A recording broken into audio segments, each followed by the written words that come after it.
여러분 안녕하십니까? 다시 뵙게 돼서 반갑습니다. 올해 봄부터 제가 걷기 운동 열심히 해서 하루에 2만 보씩 걸었는데 걷다 보면 지나가는 다른 사람들이 주고받는 이야기가 많이 귀에 들어옵니다. 사람들의 최고 관심사는 아마 코로나와 주식이 아닌가 싶습니다. 코스피가 팍 떨어졌을 때 사셨던 분들 좀 많이 버셨나요? 앞으로 계속 성투하시기 바랍니다. 그런데 주식이라는 것이 요즘 보면 실물 경제와 이 주가가 워낙 많이 괴리돼서 이상한 상황이긴 하지만 보통 과거를 보면 공식이 있습니다. 주가가 팍 하락하면 한 반년 뒤쯤부터 부동산 시장에 충격을 줘서 부동산 가격도 떨어져 왔습니다. 주가가 폭락하면 동시에 부동산 가격이 떨어지는 것은 아니라는 말입니다.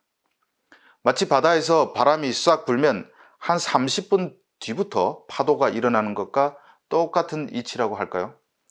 그런데 파도가 치면 그 뒤에 또 어떤 일들이 벌어질까요? 파도가 갑자기 높게 치면 배가 뒤집힙니다. 다 뒤집히는 것은 아니고 약한 배가 뒤집히는 것입니다. 주식시장도 제가 가만히 연구해 보니까 이와 유사한 어떤 패턴을 발견했습니다. 이건 제가 혼자 찾아낸 것인데 논문 주제가 될 수 있지 않을까 하는 생각도 들었습니다. 오늘 이야기 끝까지 들어주시면 분명 도움이 되실 겁니다. 세계 주가가 대폭락하면 부동산이 한 반년쯤 있다 폭락한다. 여기까지는 다 압니다. 그런데 그 폭락이 있고 1년 뒤쯤부터 독재 국가들이 우르르 무너지기 시작하더군요. 마치 바람이 불면 연쇄적으로 파도가 치고 약한 배가 뒤집히듯이 말입니다. 제 주장이 맞는지 이제부터 설명을 해보겠습니다. 21세기 들어서 미국 다우존스 지수가 직전 고점 대비 35% 이상 하락한 적은 3차례 있었습니다. 이 정도면 폭락이라고 할 수 있죠. 여기 숫자가 있습니다. 첫 번째 사례, 2002년 9월 다우존스 지수는 7,592를 기록했습니다. 그럼 그 직전 고점은 어딜까요? 2000년 1월 11,722.98을 기록했는데 2년 9개월 정도 점점 슬슬 빠지다가 결국 고점 대비 35% 이상 빠졌습니다. 두 번째 사례, 2007년 10월 13,930을 찍었던 다우존스 지수는 1년 4개월 뒤인 2009년 2월에 7,061을 기록했습니다. 고점 대비 무려 49.5%나 하락했는데 이것이 우리가 아는 국제금융위기입니다. 세 번째 사례가 바로 올해입니다. 2020년 2월 13일 29,550을 찍었던 다우존스 지수는 불과 40일 뒤인 3월 24일 18,576을 기록해서 고점 대비 37.14%가 하락했습니다. 자, 이렇게 고점 대비 35% 이상 떨어졌을 때 이듬해 어떤 일들이 발생했을까요? 독재 국가들이 줄줄이 무너지기 시작했습니다. 2003년 이라크 사담 후세인 정권의 붕괴는 미국의 침공이라는 외부적 요인이라고 칩시다. 그런데 2003년부터 동유럽과 중앙아시아에서 독재 정권들이 줄줄이 무너졌던 색깔혁명 기억하십니까? 2003년 장미혁명으로 구르지아에서 11년 집권했던 에두아르도 세바르드 나제가 축출되고 또 2004년 우크라이나 오렌지 혁명으로 야누코비치 축출, 그리고 2005년 튤립 혁명으로 키르기즈스탄에서 15년 장기 집권했던 아스카르 아카예프가 축출된 것이 대표적인 사례입니다. 그러면 2009년 주가가 대폭락을 겪었던 이듬해에는 어떤 일들이 벌어졌을까요? 2010년 튀니지에서 아랍의 봄이 시작돼서 제인 벤 알리가 축출됐습니다. 그리고 아시다시피 리비아에서 무아마르 알 카다피, 이집트에서 호스니 무바라크, 예멘에서 알리 압둘라 살레, 알제리에서 압델 라지즈 부테플리카, 수단 오마르 알 바시르가 무너졌습니다. 시리아에서도 바사르 알 아사드 정권이 붕괴 직전에 갔죠. 이걸 어떻게 해석할까요? 저는 이렇게 봅니다. 국제 주가가 폭락하는 대공황 수준의 충격이 오면 반년쯤 뒤부터 부동산 시장에 위기가 오고 다시 1년 정도 지나면 국제 실물 경제에 충격이 갑니다. 그 충격을 가장 크게 받는 국가는 선진국이 아니라 바로 경제가 허약한 독재 국가들입니다. 다우존스가 폭락하면 죽어나는 것이 미국이 아니라 미국이 돈을 싹 뽑아가는 바람에 중남미, 남미, 아시아가 먼저 죽는다, 이런 이치를 떠올리시면 됩니다. 아랍의 봄이 못 살겠다며 청년이 몸에 불을 질러서 시작된 것처럼 붕괴된 독재 국가들에서 모든 시위는 경제 문제였습니다.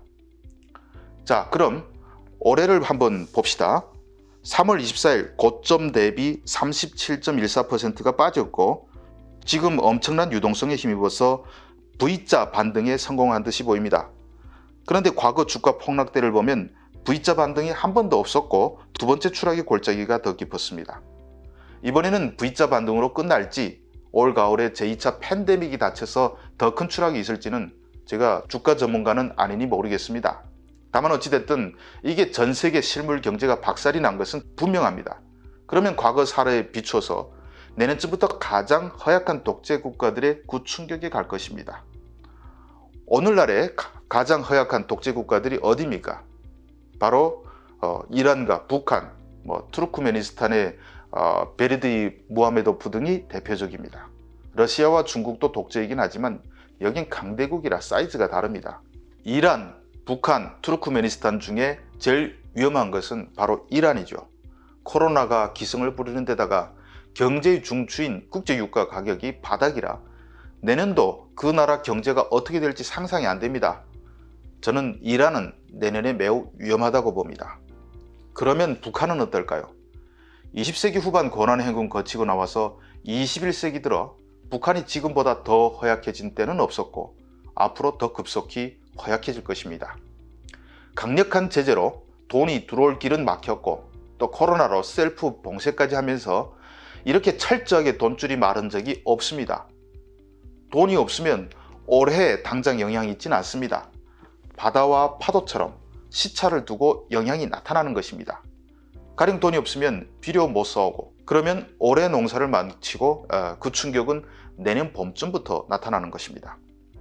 과거 50만 명 이상 굶어 죽었던 북한의 고난행군도 원조를 받아오던 소련이 무너지고 3년 뒤쯤부터 북한 경제에 미친 충격이 나타나서 벌어졌던 일입니다.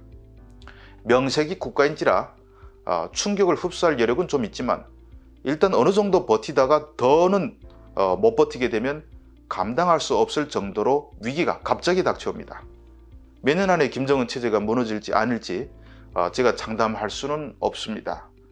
지역을 휩쓰는 독재 붕괴의 바람에도 시리아 아사드처럼 꼭 살아남는 독재자들이 있습니다.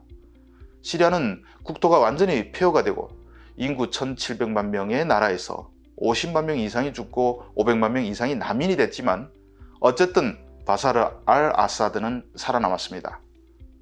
북한 체제도 인구 2천만 명 중에 300만 명이 넘게 죽어도 김정은은 버틸 수 있을지 모릅니다. 그렇지만 이건 가정이고 아직 일어나지 않은 일입니다. 다만 과거에 MB정부 때 북한 위기지수라는 것을 만든다고 했었는데 만약 지금 그 위기지수로 따지면 3년 전에 비해서 2배 이상 21세기 최고의 숫자를 갱신하지 않을까 싶습니다. 제가 느끼는 감도 그렇습니다. 주가가 이 V자 반등에 성공해서 내년까지 쭉 가면 김정은 체제는 훨씬 버티기가 수월할지도 모르겠습니다. 하지만 올 가을에 팬데믹이 다시 들이닥치면 그러면 전 세계 경제에 미치는 충격파는 올 2분기와 비교가 되지 않을 것입니다.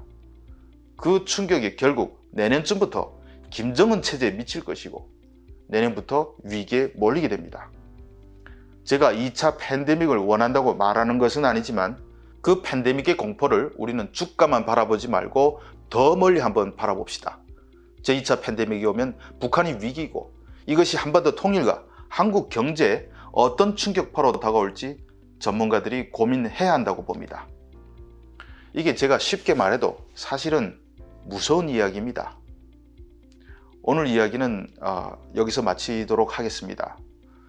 가끔 제가 북한 이야기뿐만 아니라 멀리 내다보는 인사이트를 드리기 위해서 제 나름대로 어쨌든 한계가 많은 머리지만 열심히 한번 굴려보겠습니다. 시청해 주셔서 감사합니다.